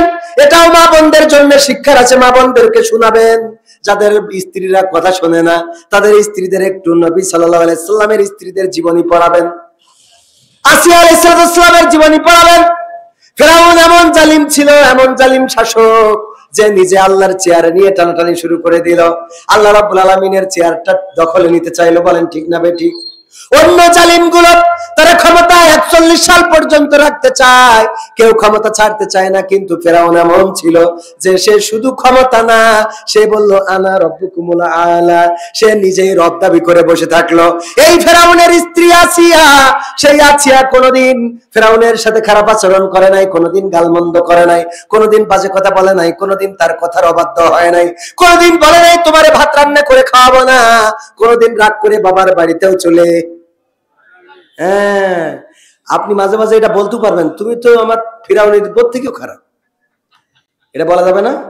আমার বোর বলা যাবে কিনা যে তুমি তো ফিরাউনের বোর থেকেও খারাপ? কারণ ফিরাউনের বউ ফিরাউনের মতো স্বামী পাওয়ার পরেও কোনোদিন রাগ করে বাবার বাড়ি চলে যায়নি, কোনোদিন গোলমাল করেনি, কোনোদিন তার কথার অবাধ্য হয়নি, যা বলেছে। আবার ফেরাউনও স্ত্রীকে এতটাই ভালোবাসতেন, স্বপ্নে দেখেছে যে একটা আলো এসে তার রাজ পরিবার সব ধ্বংস করে দিচ্ছে। হঠাৎ সিন্ধুকে ভেসে আসলো মুসা আলাইহিস সালাম, ফেরাউন কিন্তু বুঝে ফেললো যে এইটা সেইটা। এরপরে আসিয়া বলছে দেখো বাচ্চাটা কত সুন্দর, তুমি রাখিয়ে দাও। তো মেয়ে মানুষ বলল, বউকে ভালোবাসে, ফেরাউন জাহেল হইল, বউকে এতটাই ভালোবাসে যে ওই মুসা আলাইহিস সালামকে সে কি করলো, আচ্ছা ঠিক আছে তুমি যখন বলছাও নাও রেখে দিলাম। তার মানে ফেরাউনের থেকেও অনেক স্বামী কি খারাপ। বউরা এটা মাথায় রাখতে হবে, কারণ ফিরাউনও বউর ভালোবেসে ও শত্রুর ঘরে আশ্রয় দিয়েছে। শুধু আশ্রয় দিনি, রাষ্ট্রীয় ভাবে ধাত্রী এনে, যদিও মুসা আলাইহিস সালামের মা রাষ্ট্রীয় ভাবে ধাত্রী এনে বেতন দিয়ে তো দুধ খাওয়ায় মানুষ করেছে। বলেন স্ত্রীকে তাহলে কতটা ভালোবাসতো যে আমার স্ত্রী খুশি হবে। ও জানতো যেদিন থাপ্পড় একটা দিয়েছে, জানেন কিনা, কোলে নিয়েছে থাপ্পড় একটা কষি দিয়েছে, মাথা ঘুরি পড়ে গেছে, বলছো বোঝা শেষ, এই সেই মাল। এইটা ছাড়া আর কোন ও যে থাপ্পড়, এইটুক বাচ্চার থাপ্পড় আমার পুরো মাথা ঘুরাইতেছে, এইটাই সেইটা। আসিয়া বলতেছে তোমার পাগলে পাইছে, বোঝো না নাকি, বাচ্চা মানুষ একটু হাত ছুটাছুটি করতেছে, থাপ্পড় এটা লেগে কি একেবারে, মানে তুমি কিসির ফিরাও, তুমি এক কাজ করে দেখো, এই যে বাচ্চা ওর সামনে যদি একটা আগুন রাখো আর একটা ফুল রাখো, দেখবা যে ও আগুন ধরি বসে থাকবে, ফুল না ধরি, কারণ ও ফুল আর আগুন বোঝে। বলছে ঠিক আছে আমি এটা পরীক্ষা করব। কত বড় শয়তান! ও সেই পরীক্ষা করলো। মুসা আলাইহিস সালাম তখন হামাগুড়ি দেয়, এই ফুল আর আগুন রেখেছে, রেখে তো ছেড়িতেছে, তো হামাগুড়ি দিয়ে যাচ্ছে। ফেরাউন খালি ওই হাত ঠেলি দিচ্ছে যাতে মানে ফুলটা ধরে, যাতে ফুল ধরে, হাত ঠেলে দিচ্ছে। কিতাবে এসেছে যে ফেরাউন হাত ঠেলে দিচ্ছে, কিন্তু হাত ঠেলতে ঠেলতে ওই কাছাকাছি যেই অমনি খপাত করে আগুন ধরে গালে পুড়িয়ে দিচ্ছে। এর জন্যই মুসা আলাইহিস সালামের জীবের একটু জড়তা ছিল। কি ছিল? আগুন ওই যে ছোটবেলায় জীবটা পুড়ে গেছে, জড়তা ছিল। তো দেখেন পরীক্ষা তাও করেছে, কারণ ওই সময় মিশরের লোক এমনি একটু বেতাড়া ক্লাসের ছিল। মুসা আলাইহিস সালামের সাহাবীরাও তো বেতাড়া ছিল। বেতাড়া তো বোঝেন? বেতাড়া বোঝেন কিনা আপনারা?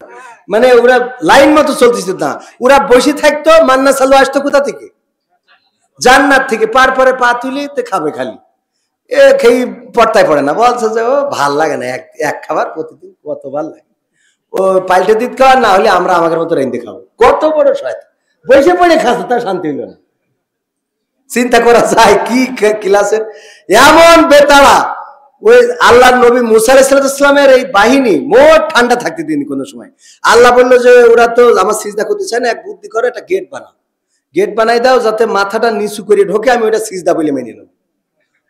ও বলছে, শয়তানরা বলছে আমরা বুঝে ফেলিস। বলছে এত সোজা না যে মাথা নিচু করে ঢুকে, আগে ঠ্যাং ঢুকাবো।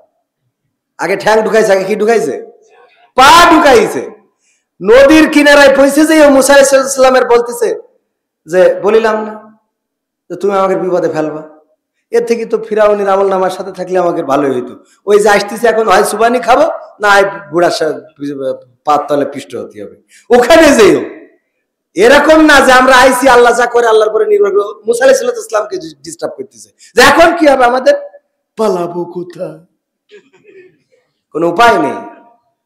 মুসা আলাইহিস সালাম আল্লাহর জন্য নিবেদিত ছিলেন। উনি পড়েছিলেন ইন্না সালাতি ওয়া নুসুকি ওয়া মাহইয়ায়া ওয়া মামাতি লিল্লাহি রাব্বিল আলামিন, যে আল্লাহর জন্য নিজের নামাজ, নিজের কুরবানি, নিজের জীবন, নিজের মরণ আল্লাহর জন্য নিবেদন করে দেয়, তার আর কোনো দুশ্চিন্তা থাকে না, তার আর কোনো ভয় থাকে না। সে বিপদগ্রস্ত হইলেও জানে যেখানেই থাকি আছেন কে? বলেন। বাংলাদেশের আপনি যদি জেলখানায় যান, তাইলে জেলখানা থেকে যদি আল্লাহরে ডাকেন, আল্লাহ শুনবে কিনা? রাতের অন্ধকারে যদি আল্লাহকে ডাকেন, শুনবে কিনা? দিনের আলোতে যদি আল্লাহকে ডাকেন, শুনবে না? শুনবে না। যদি মাঠের মধ্যে থেকে ফাঁকা মাঠ, কেউ নাই চারিদিকে, শুনশান নীরবতা, চারিদিকে কোনো জনমানুষ নাই, ওই জায়গায় যদি বলেন আল্লাহ শুনবেন কিনা?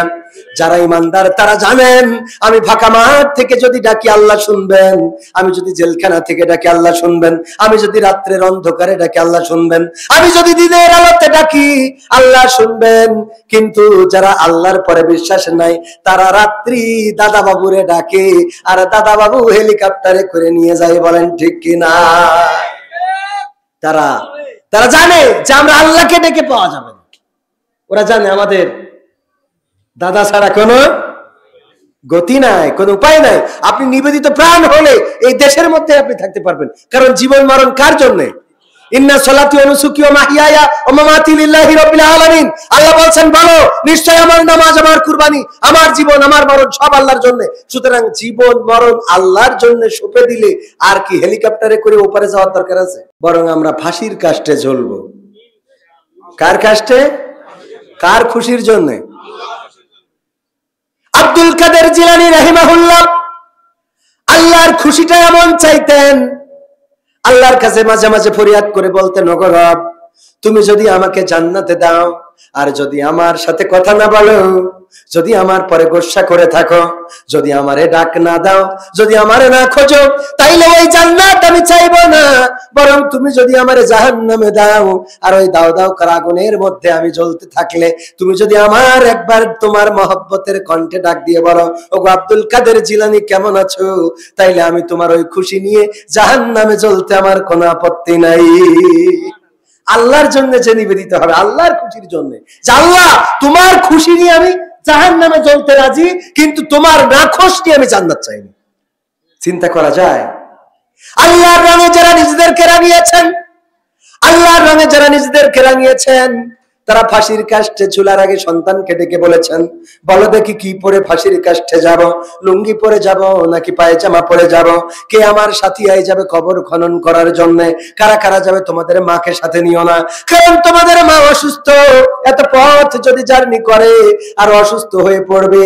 এত স্বাভাবিক কথা, এত সাবলীল কথা শুধু তারাই বলতে পারে যারা বলে ইন্না সলাতি ওয়া নুসুকি ওয়া মাহইয়ায়া ওয়া মামাতি লিল্লাহি রাব্বিল আলামিন।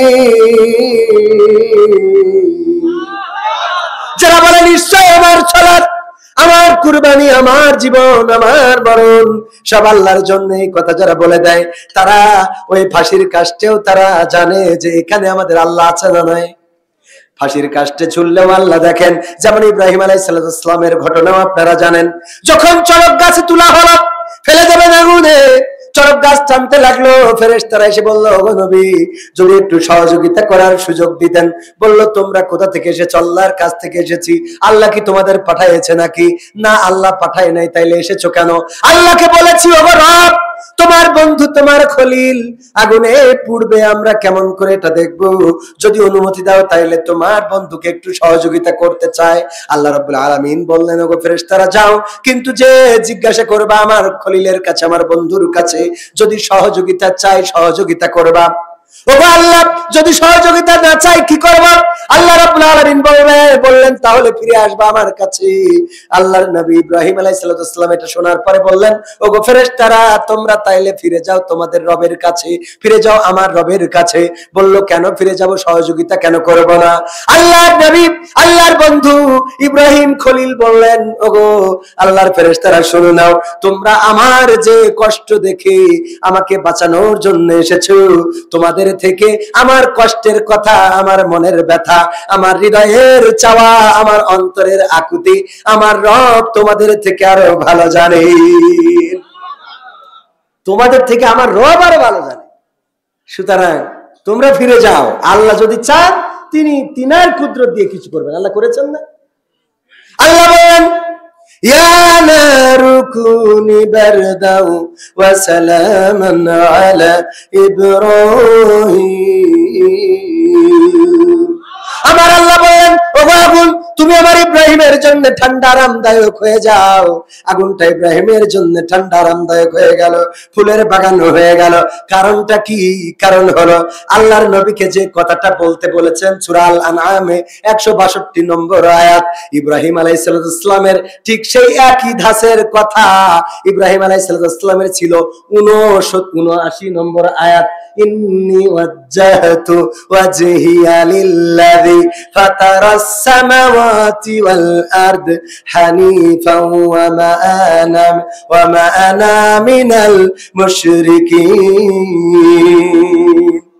আমার আল্লাহ রেকর্ড করে দিলেন ইব্রাহিম কি বলেছিলেন। ইব্রাহিম বললেন, ওগো আমার কওমের লোক শুনে নাও, আমি আমার মুখটা ঘুরিয়ে দিলাম সেই রবের দিকে যিনি আসমান জমিনের স্রষ্টা, আসমান জমিনের মালিক যিনি, তার দিকে আমার মুখটা ঘুরাই দিলাম। আর আমি ঘোষণা করে দিলাম, আমি তোমাদের মুশরিকদের অন্তর্ভুক্ত নই। আমি তোমাদের আমি মুখ ঘুরাই দিছি কার কাছে? আল্লাহর কাছে মুখ ঘুরাই দিছি। ওই একই কথা এই সূরা আল আনাম, পবিত্র কোরআনের 6 নম্বর সূরা, এই সূরার 162 নম্বর আয়াত, ইন্না সলাতি ওয়া নুসুকি ওয়া মাহইয়ায়া ওয়া মামাতি লিল্লাহি রাব্বিল আলামিন। একই, কিন্তু এটাই বিষয়গুলো বলে দেওয়া হয়েছে। বিষয়গুলো কি? নিশ্চয় আমার সালাত, আমার কুরবানি, আমার জীবন, আমার মরণ, এর মধ্যে কিন্তু সব রয়ে গেছে। এর মধ্যে কি সব রয়ে? কুরবানি মানে কি? কুরবানি মানে কি ওই খালি 7 ভাগে দিয়ে গরু কুরবানি করা? হ্যাঁ, ত্যাগ। কুরবানি মানে ত্যাগ। এই ত্যাগ আপনার সন্তানকে মাদ্রাসায় দিয়েছেন। আপনি চাইলে তাকে স্কুলে ভার্সিটিতে পড়াই অনেক বড় করতে পারতেন, কিন্তু দিয়েছেন কোথায়? মাদ্রাসায়। এটা আপনার ত্যাগ। আপনার সন্তানকে সকালবেলা ফজরের নামাজ পড়াতে উঠতে হয়, ফজরের ঘুম যখন সন্তানটা খুব আরামে ঘুমাচ্ছে, যে দেখলেন কম্বলটা মুড়ি দিয়ে, এই মানে এখন হালকা শীত, এই হালকা শীতে খুব আরামে ঘুমায় আছে, ওই আরামের ঘুম থেকে সন্তানকে ডেকে তুলে নামাজে নিয়ে যাওয়া, এটা ত্যাগ মনে করেন না? এটা কি মনে করেন? অনেক মায় আছে এই ঘুম ভাঙতে দেয় না, ক্যাডেট স্কুলে পড়ায়, প্রি ক্যাডেট এইসব জায়গায় পড়ে, এই মনে করেন যে সকালবেলা যদি ঘুমে একটু ডাকা হয় মক্তবে যাইতে হবে, ওর সামনে পরীক্ষা, এখন মক্তবে যাইতে হবে, আলিফ বাতা পরে ও পড়ার মেলা সময় আছে, ওই মেলা সময় আছে বলে কুপাকুপি করে ও পারে যায়, তারপরে বোঝে যে আলিফ বাতা কখন পড়তে হবে। ঠিক না ভাই? ঠিক সত্য বলছি না মিথ্যা বলছি? এই জন্য নিবেদিত প্রাণ হতে হবে। ইব্রাহিম আলাইহিস সালাম পথের দিশা খুঁজেছিলেন, পথের দিশা দিয়েছিলেন কে? ফালাম্মা জান্না আলাইহিল লাইলু রাআ কাওকাবা ক্বালা হাযা রাব্বি ফালাম্মা ফালা ক্বালা লা উহিব্বুল আফিলিন। আল্লাহ রাব্বুল আলামিন এই সূরা আল-আনামে রেকর্ড করে দিয়েছেন। সূরা আল-আনামে আল্লাহ রাব্বুল আলামিন সুন্দর করে ইব্রাহিম আলাইহিস সালামের সেই কথাগুলো রেকর্ড করে দিলেন। উনি চলে গেলেন নীরবে নিভৃতে এবং তাকিয়ে রইলেন আকাশের দিকে। দেখলেন যে একটা তারকা উদয় হয়েছে। বললেন, এই তারাই আমার রব। এই তারা মিটমিট করে আলো দেয়, কত সুন্দর আলোটা, এই রাতের অন্ধকারে আলোটা কত সুন্দর দেখা যায়, ওই আকাশে মিটমিট করে জ্বলছে, এটাই আমার রব। কিন্তু সেটা অস্তমিত হয়ে গেল। তখন কি বললেন? বললেন, যেটা অস্তমিত হয়ে যায় আমি ইব্রাহিম সেটাকে রব বলে মানতে পারি। ফালাম্মা রাআল কমারা বাযিগান ক্বালা হাযা রাব্বি ফালাম্মা ফালা ক্বালা লা ইয়াহদিনি রাব্বি লাকুনান্না মিনাল কওমিদ দাল্লিন। পরের আয়াতে আল্লাহ তুলে দিলেন ৭৭ নম্বর আয়াত। ৭৬ গেল, ৭৭ নম্বর আয়াতে আল্লাহ বলছেন, এরপরে বললেন, ওগো এরপরে ইব্রাহিম আলাইহিস সালাম কি দেখলেন? আকাশে চন্দ্র উদয় হতে দেখলেন। কি দেখলেন? চন্দ্র উদয় হতে দেখলেন। চাঁদ দেখে বললেন, এটাই আমার স্রষ্টা, এটাই আমার রব।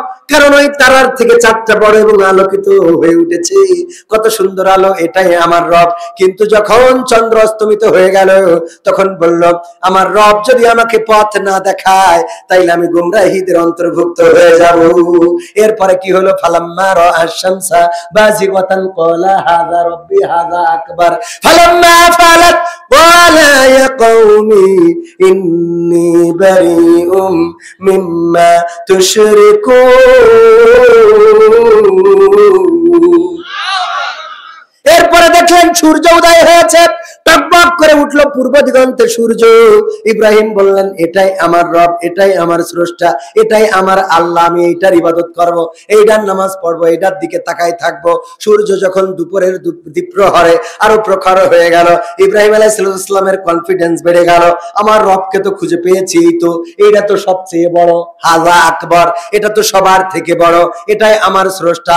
কিন্তু সেটাও যখন অস্তমিত হয়ে গেল তখন ইব্রাহিম আলাইহিস সালাম বুঝে ফেললেন যে এই তারার পিছনে কেউ একজন আছে, এই চন্দ্রের পিছনে কেউ একজন আছে, এই সূর্যের পিছনে কেউ একজন আছে, এই রাতের পিছনে কেউ একজন আছে, এই দিনের পিছনে কেউ একজন আছে। সুতরাং আমি আমার মুখ এবার বললেন, ইন্নী ওয়াজ্জাহতু ওয়াজহিয়া লিল্লাযী ফাতারাস সামাওয়াতি ওয়াল আরদ হানিফা ওয়া মা আনা মিনাল মুশরিকিন। এবার বললেন, ও আমার কওমের লোক শুনে নাও, আমি পথের দিশা পেয়ে গিয়েছি, আমি আমার রবের সন্ধান পেয়ে গিয়েছি, আমি আমার আল্লাহকে খুঁজে পেয়েছি। ওই চন্দ্র আমার রব নয়, ওই তারকা আমার রব নয়, ওই সূর্য আমার রব নয়, আমার রব হলেন তিনি। তার দিকে আমি মুখ ঘুরিয়ে দিলাম যে এইগুলো, এই পৃথিবী, এই জমিন সৃষ্টি করেছেন, এই জমিন এবং এই আরশের মালিক সেই রবের দিকে আমার মুখ ঘুরাই দিয়ে বললাম, আমি তোমাদের মুশরিকিতে লিপ্ত নই। এই কথা বলার পরে ইব্রাহিম আলাইহিস সালাম এইবারে নিরাপদে ঘুরে বেড়াতে লাগলেন। কথা কয় না? এরপরে কি নিরাপদে ঘুরে বেড়াতে পেরেছেন? পারেন নাই। কারণ এই কথা বলেই শুকরিয়া আদায় হয়ে যায় না যে সঁপে দিলাম, এইবার কাজ করার পালা। কি কাজ? মূর্তি বিনির্মাণ করে পুজো করে তারা। এই মূর্তি ও কাজের মেলায় গিয়েছে, সব ভাঙলো, খালি রেখেছে কোনটা? বড়টা, লিডার যেটা, মূর্তিদের যেটা লিডার, এইটা রেখেছে। এটা রাখার পরে শুধু রাখে নাই, ওইটার কান্দে কি রেখে দিয়েছে? সবার মুখস্থ। এরপরে কি করলো? ওরা বাড়ি এসে বললো, এই কাজ জামাত বিএনপি করেছে। বোঝেননি? মানে মুখস্থ কথা। ওই যে বালু পাচার হয়ে যায়, ওতে অসুবিধা নেই, দোষ তো দিতে হবে। যাই হোক, তো এটা করেছে কে? ইব্রাহিম করেছে। কারণ টাকনুর উপরে কাপড় পরে দাঁড়িয়ে আছে, টুপি আছে, ধরো এটারে। ইব্রাহিম আলাইহিস সালাম এসে বললো যে, আমার তো মনে হয় না যে তোমরা ঠিক মানুষকে ধরেছো। কেন? তোমরা তো ধারণার পরে ধরেছো। হ্যাঁ, ধারণাই করছি যে তুমি ভেঙেছো।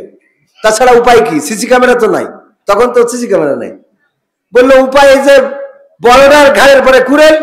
আমার তো মনে হয় ও নিজেই ক্ষমতার বাহাদুরি দেখাচ্ছে, ছোটকে সব মারি দিয়েছে। নমরুদ বলল, ইব্রাহিম তুমি কি রহস্য করো, তুমি কি মজা নাও, আমাদের সাথে মজা করো না, ফাজলামি করো না, আমরা বুঝতে পেরেছি কে কাজ করেছে। তুমি কেমনে বলো যে বড়টা ভেঙেছে? সে তো নিজেই নড়তে পারে না, সে কুড়ুল ধরবে কি? তার কুড়ুল ধরার তার গালের মধ্যে মাছি গেলে উঠাইতে পারে না, সুতরাং তুমি কেমনে বুঝাইলে যে সেটা ভেঙেছে? ইব্রাহিম আলাইহিস সালাম বললেন, ওগো নমরুদ, আমার কথা ছিল এইটা, কারণ হলো যদি সে ভাঙতে না পারে, যদি সে নিজে মারতে না পারে, যদি কাউরে বাঁচাইতেও না পারে, তাইলে এইটার সামনে কলা পাকা খেজুর খুরমা এইগুলো রেখে কেন ওম শান্তি নম নম করতে হবে? বলছে বুঝাই গেছে তোর ফাঁসি ছাড়া কোনো। ইব্রাহিম আলাইহিস সালাম নাও, ফাঁসির আদেশ হয়ে গেল।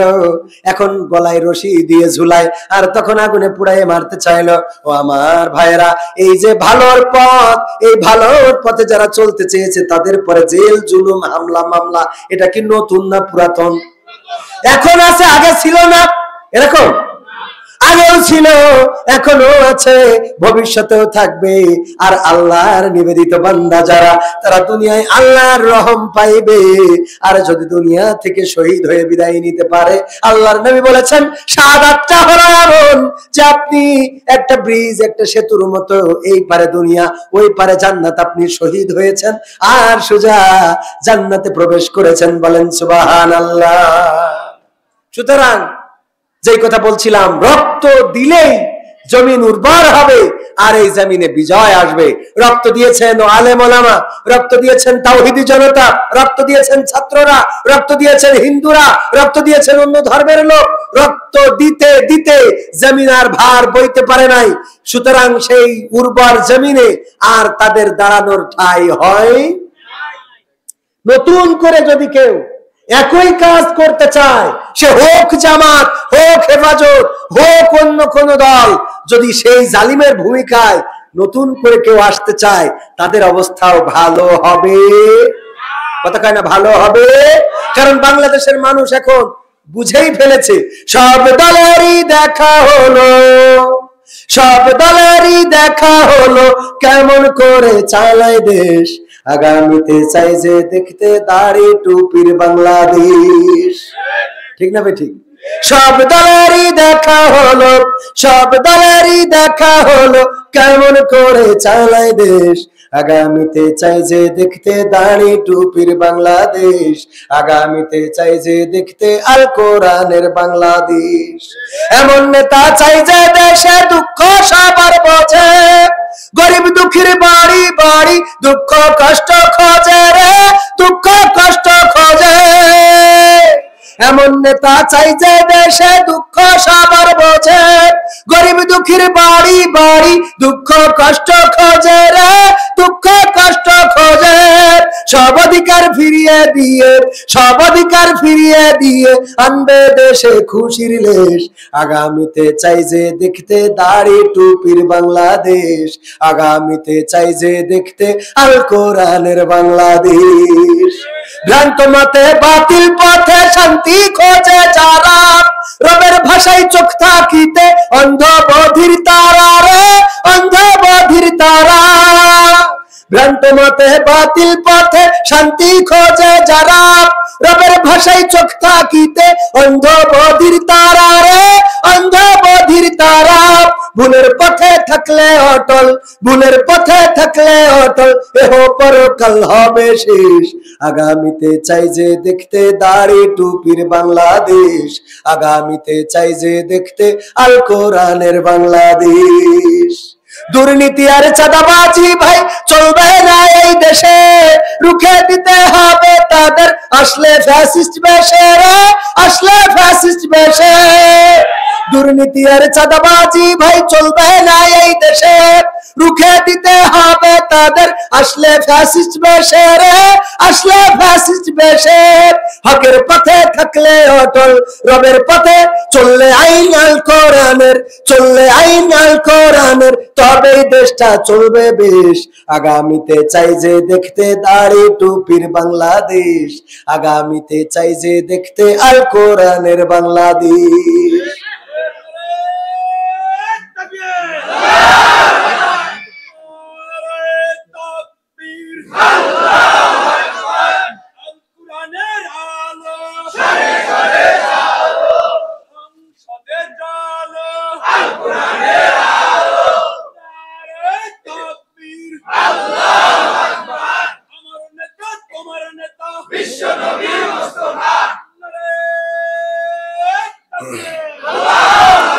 সম্মানিত ভাইরা আমার, দাড়ি টুপিওয়ালা পাঞ্জাবিওয়ালা কোরআন কায়েম যদি অনেকেই মনে করে হুজুর এটা দিয়ে বুঝাইলেন জামাতের লোক, এটা দিয়ে বুঝাইলেন চরমনার লোক, এটা দিয়ে বুঝাইলেন হেফাজতের লোক, না দাড়িওয়ালা টুপিওয়ালা ওইসব অন্যান্য দলেও আছে না নাই?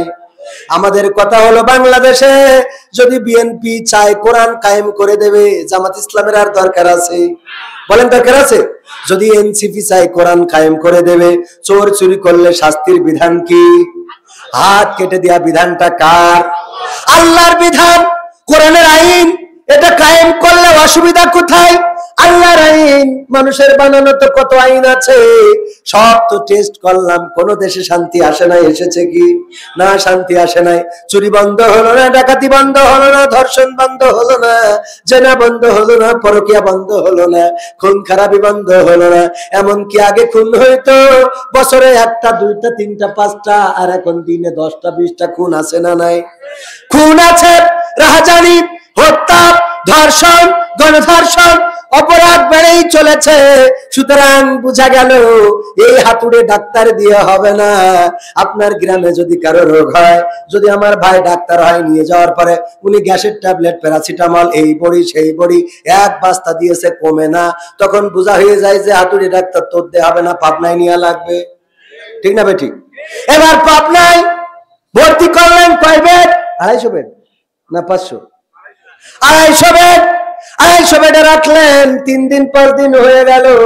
ওরে বাবা, ডাক্তার ওষুধ দেয়, অনেক বড় বড় ইনজেকশন, তারপরেও কাজ হয় না। আপনারাও বুঝলেন এ ডাক্তার দিয়ে হবে, আর ডাক্তারও বুঝলো যে আমার দিয়ে হবে। সুতরাং ডাক্তার নিজেই বলে যে আমি সারেন্ডার, আই এম সরি, এইবার নিয়ে যাও ঢাকায়। ঢাকায় নিয়ে গেলেন, ঢাকায়ও যদি না হয় ওরা বলি দেয় আমাদের দিয়ে হবে না, এবার নিয়ে যান সিঙ্গাপুর, মাউন্ট এলিজাবেথে। এমনি ভাবে সবাই চেঞ্জ করে। কোনো ওই যে ইলেকট্রিক মিস্ত্রি মোবাইল নিয়ে গেছেন, যে আগে রেডিও সারাই করতো, ওর কাছে নিয়ে যে মোবাইল দিয়েছেন, ওখানে টিপে টাপে দেখে যে না, খুঁজে খুঁজে বললো আমার দিয়ে হবে না, এটা পাবনায় নিয়ে যাও। পাবনায় যদি বলে যে না এটা আইফোন, এই আইফোন তো আমি ভালো বুঝি না, এটা ঢাকায় নিয়ে যাও, এরা কি ধরে রাখে না ছেড়ে দেয়? এই দেশে যারা রাজনীতি করছে তারা তো এই স্বাধীনতার 54 বছর হয়ে গেল, ওরে বাবা কত তো প্যারাসিটামল, গ্যাসের বড়ি, রেনিটিড, ডাইক্লোফেন সব তো খাওয়ালেন, কিন্তু দেশে যেহেতু খুন খারাপি বন্ধ হলো না, দেশে যেহেতু জেনা বন্ধ হলো না, পরকিয়া বন্ধ হলো না, চুরি বন্ধ হলো না, এই দেশে অন্যায় বন্ধ হলো না, তাইলে কেন এখন একটু ছাড়িয়ে দিয়ে রুগীটা বাঁচানোর জন্য আমাদের মতো ভালো ডাক্তারের কাজ দেন না? ঠিক না বেঠিক? যেহেতু কাজ হচ্ছে না, সুতরাং একটু ছাড়িয়ে দেন না। আমরা একটু লাস্ট মাউন্ট এলিজাবেথ দিয়ে দেখি, কথা কয় না। এরা এরা ডাক্তারের জাতের মধ্যে পড়ে না, এই যে রাজনীতি করে, ওরা কয় মানসিক শান্তির জন্য রাজনীতি করি। ডাক্তার রোগী চিকিৎসা করে কার জন্য? সুস্থ হওয়ার জন্য। কে জন্য? সুস্থ হওয়ার জন্য রোগী চিকিৎসা করে ডাক্তার। যখন সুস্থ না হয় ডাক্তার বলে দেখেন আমি আমার চেষ্টা করেছি, আপনি ভালো ডাক্তার একটু দেখান, আমার পরিচিত অমুক আছে, ওর কাছে বলে না বলেন। আপনি কোনো কিছু ঠিক করতে নিয়ে গেলে ও মুড়াই মুড়াই যদি না পারে, ও কবে ভাই আমার তো ব্যাপার না, আপনি একটু পাবনায় নিয়ে যান না, ফরিদপুর নিয়ে যান, এখানকার বেডের বাজার ও পারবে না, ও কিন্তু আরেকটার বলবে। আপনি যেটাই করেন না কেন, যে পারবে না সে ছেড়ে দেয়। কিন্তু একমাত্র এই রাজনৈতিক ব্যক্তিরা ওরা কয় দেশ ও দশের সেবা করতে চায়। তো তুই পাস করার পরে দেশ দশের সেবা কি? যা একটু ভালো ছিল ও মানে করি খাচ্ছিল, এখন ভিক্ষে করে খায়। ঠিক না বে ঠিক? তো তুই ডাক্তার ভালো না, তা তুই ছাড়িয়ে দে, আমরা একটু দেখি। কথা কয় না? মেন ওষুধ আছে কোথায়? বলছে হুজুর কুরআন কায়েম হলে এটা সমস্যা। বলছে যে আপনারা তো ইসলাম দিয়ে তো অনেক কিছুই বানাইছেন, যেমন ইসলামী ব্যাংক। আগে তো সব ব্যাংক মানে সুদ ছিল, কিন্তু আপনারা আবার ইসলামী ব্যাংক বানালেন। তারপরে ইসলামিক টিভি, আমরা জানতাম টিভি দেখা হারাম, হঠাৎ ইসলামিক টিভি উঠলো। এখন ইসলামিক ইউটিউব চ্যানেল, ইসলামিক সব ইসলামী বানাচ্ছেন। আমরা যারা বিড়ি খাই তা একটু মানে আপনারা ক্ষমতায় গেলে কি ইসলামিক বিড়ি বলে কিছু করবেন কিনা, এটা ভালো একটা চিন্তা। বলছে ইসলামিক বিড়ি হবে কিনা এটা কোনো কায়দায়। আমি বললাম বাবা আপনি বিড়ি খান কের জন্য? তা বলছে যে বিড়ি খাই আমি টেনশন কমানোর জন্য। কিসের জন্য? আমি বললাম যদি আপনার টেনশন কমাতে হয়, কিসের জন্য টেনশন হয় সেটা একটু বলেন, দেখি চিকিৎসা করা যায় কিনা। বললো টেনশন হয় সংসারে অভাব, টেনশন হয় স্ত্রী কথা শোনে না, টেনশন হয় সন্তান ভালো পথে চলে না, টেনশন হয় সম্পদে না জানি কবে বৃষ্টি হয়, কবে ভূমিধস হয়, কবে গজব নামে, কবে আযাব হয়, এইসব টেনশন, নানান টেনশন। আমি বললাম বাবা কোরআন যদি কায়েম হয়ে যায়, যাকাত ভিত্তিক অর্থ ব্যবস্থা কায়েম হয়ে যাবে, বড়লোক যারা তারা যাকাত দেবে, আর আপনার মতো গরিব যারা তারা যাকাত পাবে। ইসলাম যদি কায়েম হয়ে যায় নামাজ বাধ্যতামূলক হয়ে যাবে, সুতরাং সন্তান আর বেড়া চলার কোনো সুযোগ নাই, ওর মসজিদে যাওয়া লাগবে, নামাজ পড়া লাগবে। ইসলাম যদি কায়েম হয়ে যায় স্ত্রী পর্দা করে চলবে, অন্যের সাথে কথা বলবে না, রং নম্বরে হাই হ্যালো হবে না, সুতরাং আপনার টেনশনই তো থাকবে না, তা বিড়ি খাওয়া লাগবে কেন? কথা কি বোঝেননি? ওষুধ তো আপনার টেনশনই, আপনি যে টেনশন দূর করবেন ওটা তো ইসলাম করে দেবে, কুরআন করে দেবে। সুবহানাল্লাহ, কুরআন করে দেবে। আপনি পর্দার বিধান কায়েম করে দিয়েছে, ইসলামে পর্দার বিধান যদি কায়েম হয়ে যায়, পার্কে নিয়ে যেয়ে ওই যে সকিনা নিয়ার বগলের নিচে ঘুরতে পারবে? তো ঘুরতে যেহেতু পারবেন, আপনার বউ নিয়ে তো টেনশন নেই, আপনি বিদেশ যে বসে থাকেন অসুবিধা নেই, ওর নিয়ে পার্কে গেলে তো পাঠান পুলিশই টানবে, তা আপনার টেনশন কি? কথা কয় না? তাহলে আর বিড়ি খাওয়া লাগছে? হ্যাঁ, কত সুন্দর সমাধান। আর এটা বোঝে না, এটা বোঝে না। আরে এটা বুঝলে কি এত অশান্তি হয়? ঝামেলা কিছুই না, খালি কোরআনটা কায়েম করতে চায় আমরা, অন্য কিছু না। সে যেই চাক আমরা তার পক্ষে আছে না নাই? ভালো কাজের সাথে আমাদের সম্পর্ক আছে না নাই? ডক্টর জাকির নায়েক বাংলাদেশে আসবে এরকম একটা কথা চলছে, বাংলাদেশে আসবেন 28 নভেম্বর। যদিও এখনো ফাইনাল হয় না, উপদেষ্টা মন্ডলী বলে আমরা এখনো জানি না, এখনো শুনি নাই, এখনো আমি জানি না বেসরকারি ভাবে কেউ আনছে কিনা। সরকারি ভাবে তার আনা উচিত, কারণ এই বাংলাদেশেও পিস টিভি বন্ধ করা হয়েছে, হয়েছে না? ডক্টর জাকির নায়েক আমাদের দেশের সন্তানও না, এটার বিপর্যয় নেমে আসলো। ওই গিরিপথ দিয়ে কাফেররা ঢুকে পড়লো এবং পিছন দিক থেকে আক্রমণ করা শুরু করে দিল। নবীর সাহাবীরা বুঝে উঠতে পারেন না, এমন অতর্কিত হামলা। ও আমার ভাইরা, এই যে হামলাগুলো চলতে লাগলো, আল্লাহর নবীর সাহাবীরা শহীদ হতে লাগলেন। এক এক করে 70 থেকে 80 জন সাহাবী শহীদ হয়ে গেল। আল্লাহর নবীর সাহাবীরা যদি ওই দিন নবীর ওই নির্দেশটা মান্য করে চলতে বলেন, এমন বিপর্যয় কি আসতো? এই যুদ্ধের পরে আল্লাহর নবীর সাহাবীরা বুঝে গেলেন আল্লাহর নবী সাল্লাল্লাহু আলাইহি সাল্লাম যে নির্দেশ দিবেন সেই নির্দেশ অমান্য করা যাবে। ওগো আমার ভাইয়েরা, এমন নির্দেশ মেনে চলতে হবে। যদি দায়িত্বশীল, যদি নেতা, যদি আমির, যদি আমাদের প্রধান, যদি সভাপতি, সভানেত্রী যেই কথা বলবে সেই কথা আমলে নিয়ে যদি অনড় অটল হয়ে রাজপথে থাকতে পারি, তবে কোরআনের বিজয় দিয়ে দিবেন কে? দিয়ে দিবেন কে? আমরা এই মাহফিল কি শেষ না করে চলে যাব? আর একটু সময় কি থাকা যাবে? আমি বলেছিলাম 12টা একটুখানি ক্রস করবে, তো একটুখানি ক্রস করেছে, 12টা 3 বাজে। আর একটুখানি কি সামনে যাব? থাকবেন আপনারা? এখন আমি যুবকদের জন্য কিন্তু গান শোনাই নাই, আমার যুবকরা তো মানে হৃদয়ের স্পন্দন বলা চলে, ওদের জন্য কত গান আমার। আজকালকের ছেলেরা বই নিয়ে আর বসে না, গুগলে সার্চ করিয়া পড়ি, আছে না?